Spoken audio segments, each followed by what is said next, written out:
can say the team is equally good as us. So we're expecting a competition, a good one. And on our side, we are very confident that we are going to win that game. And of course, there's a lot of pressure from the fans, and especially us, we are home. So it's a must that we have to do our best and win that game. So we are equally prepared for the task. Hiyo pia inatuonesha si kitu, inatufunza kuwa hapo nyuma tunafaa pia kuengangari juu. One of the objective ilikuwa ni tuweke clean sheet hadi mwisho wa hii tournament, lakini tumeconcede moja.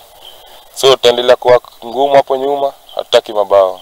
Number 24. Na kama alijoin to the tumewaandaa vizuri kwa sababu ukiangalia tangu mwanzo tuliwaambia sisi tunataka kufika finali na tuchukue kombe. So kila mtu akili yake yote anataka kuchukua kombe, tutaka kujua ni majirani, tutaka kujua nani, mtu yote yule atakuja mbele tukasema tutacheza naye vizuri tu.